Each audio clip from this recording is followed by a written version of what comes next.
Welcome back to On the Move with Victor Shi. This is Victor Shi. It is Friday, June 2nd, and more than ever before, we are seeing a Republican Party that is showing no commitment to addressing the needs of the American people. Instead, what Republicans are doing is they're launching sham investigations into Biden administration officials and Democrats. They are conducting hearings and spewing endless misinformation and sowing distrust in our institutions and elected officials. And they're really making a mockery of Congress. And joining me to discuss all of the conduct we're seeing from Republicans in the House and what Democrats are doing to push back against it is Representative Daniel Goldman, who comes from the great New York and was a former MSNBC legal analyst and lead majority counsel during the first impeachment of Donald Trump.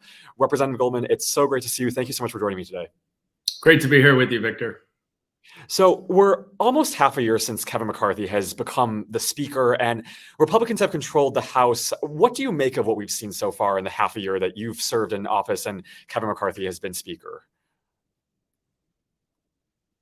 You know, it's kind of, in some ways, the worst of the situations that we could expect. First, he had a terrible time getting enough votes to become speaker and basically had to sell every bit of himself to the fringe and far right in order to get enough votes. And that was, I think, a clue as to what was coming. We've now had a host of extreme fringe ID culture wars, identity politics bills that have come to the floor that are really just messaging bills. They have no chance of passing the Senate or being signed by the president. And so it's designed, I think, to placate his right. And then on the other hand, we're dealing with really, really shocking partisan overreach on the investigative front, where the House Republicans continue to just do the bidding of Donald Trump, try to undermine our democratic institutions,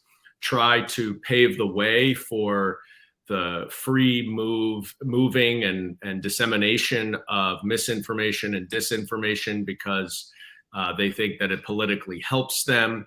And these are really purely political investigations designed to undermine the president in advance of the 2024 election. So I want to talk to you about two of the committees that you serve on, or one of them is a subcommittee, but the other one is the committee, the House Oversight Committee and the Weaponization of Government Subcommittee. I don't think many people probably regularly follow the committees like we do, but I want maybe for you to give us a sense of first the House Oversight Committee and what we've seen so far from that committee and some of the investigations that they've been kind of ginning up. Well, I think there's a through line to both of them, which is that they have reached conclusions that they're now trying to find evidence to support. That, of course, is the inverse of how any meaningful, proper, serious investigation should be done, where you follow the facts and the evidence to reach whatever conclusions they support. Here, we have the opposite. And what we're seeing, especially, as you mentioned, on the Oversight Committee, to the which is this effort to somehow pin Hunter Biden's activities on the president. And it is reeking at this point of desperation. They're trying to peddle the laptop through and really, I think, just in a cynical and kind of desperate but improper way, maligning a private citizen who has admittedly had some real drug problems and has had some tough times, and somehow trying to assign those issues and problems to his father, the president. In addition, you've got this really overreaching issues related to the Biden bank accounts and whatever their business dealings are internationally. I mean, the irony of trying to say that Joe Biden is selling the office when Donald Trump did not do anything to divest of his investments, had a bank account in China through half of his presidency, was trying to do a deal in Russia. It's a joke that they're trying to focus on the Biden finances when not only President Trump, but his children, who were officials in the West Wing, were making a killing off of their own private businesses. As with everything with James Comer and the Oversight Committee, they would like to believe that the world started on January 21st, 2021, and ignore everything that happened before. But just about everything they've brought up was worse during the Trump administration than it is now.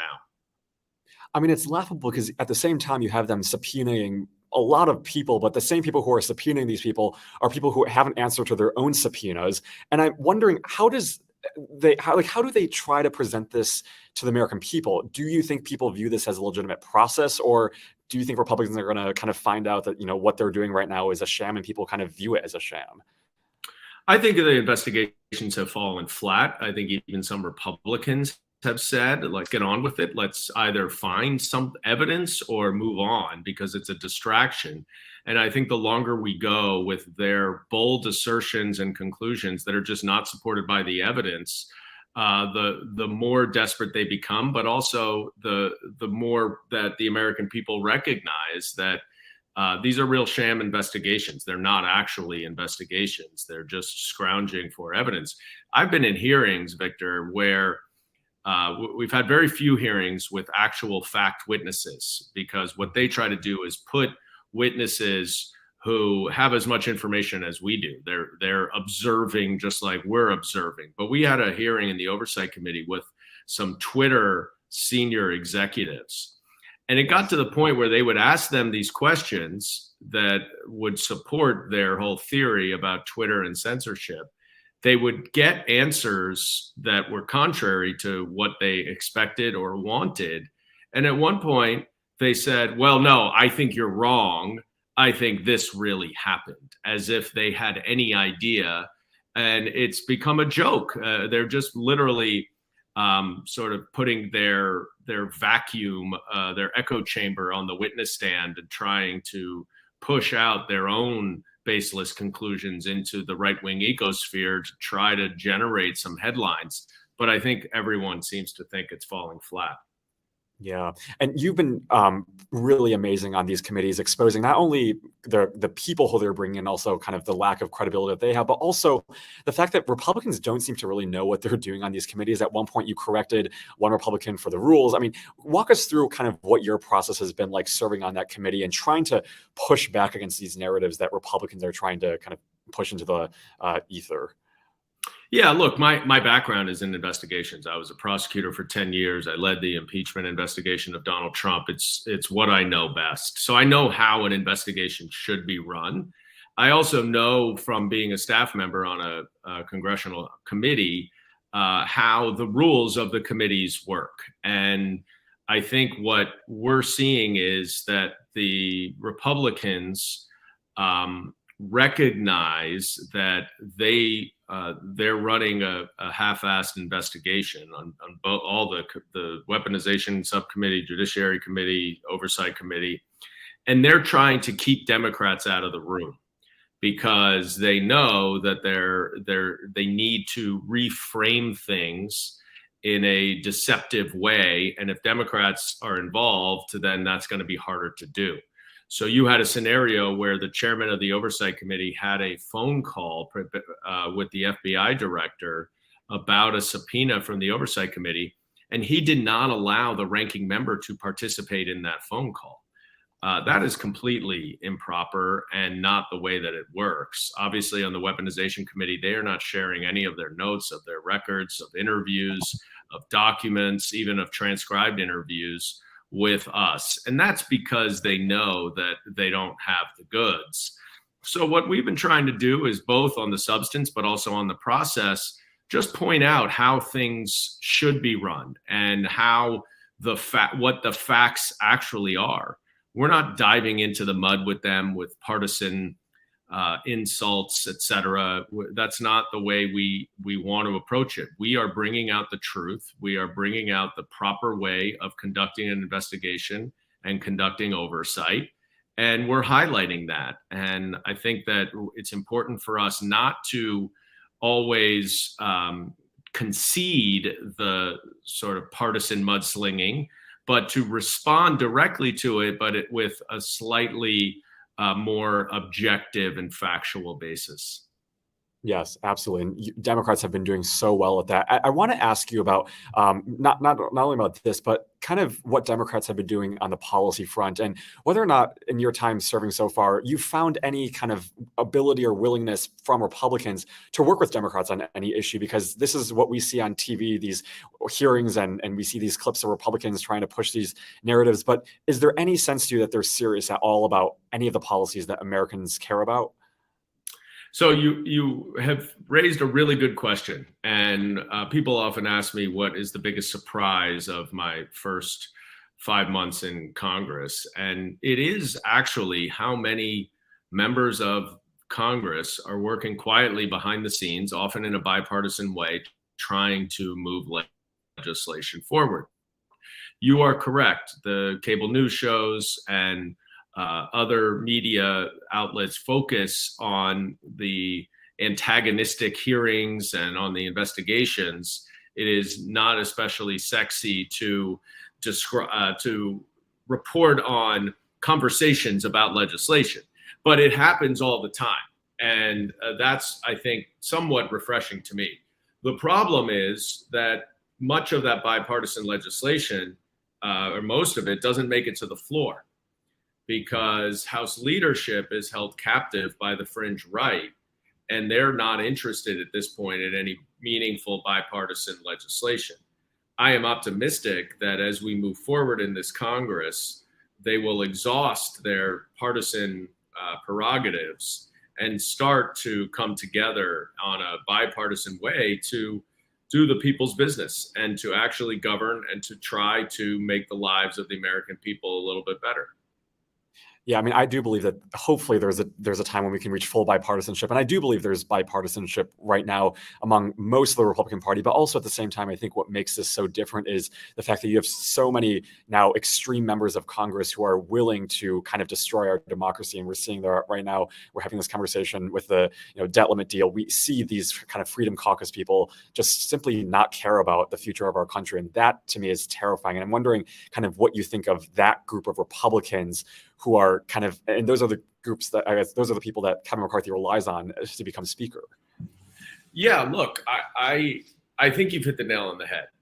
There is a significant number of Republicans who would have no problem if America defaulted on our debts, because they are not here to govern; they are here to destroy.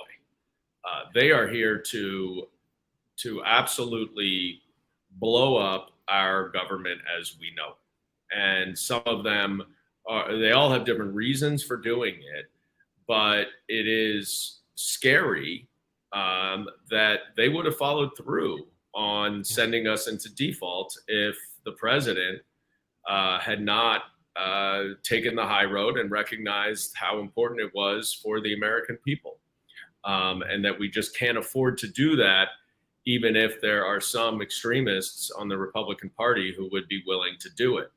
The bigger issue, and I alluded to this earlier, is the Freedom Caucus and the far right has an outsized influence over Kevin McCarthy right now. And they really do control a lot of what is going on the floor of the House and in committees. And the moderates do not. The moderates are going along with it. For now, we'll see what happens when they're looking ahead at their reelection, and they've passed no bills that have become law. They've done very little to actually help their constituents while they're in the majority, and they're going to be on the hook for that. Do you think Kevin McCarthy survives his speakership?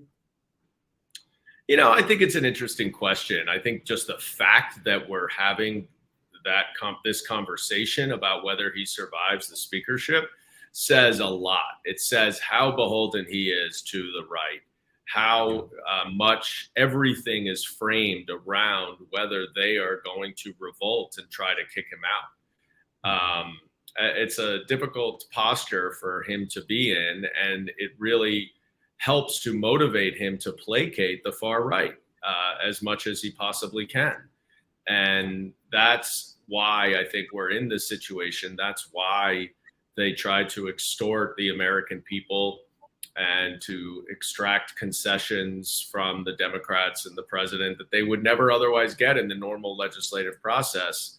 They will do anything to get power and to undermine all of the different programs that help hundreds of millions of people. They would reduce funding for the veterans, which they tried to do. They may now say they didn't, but they tried to.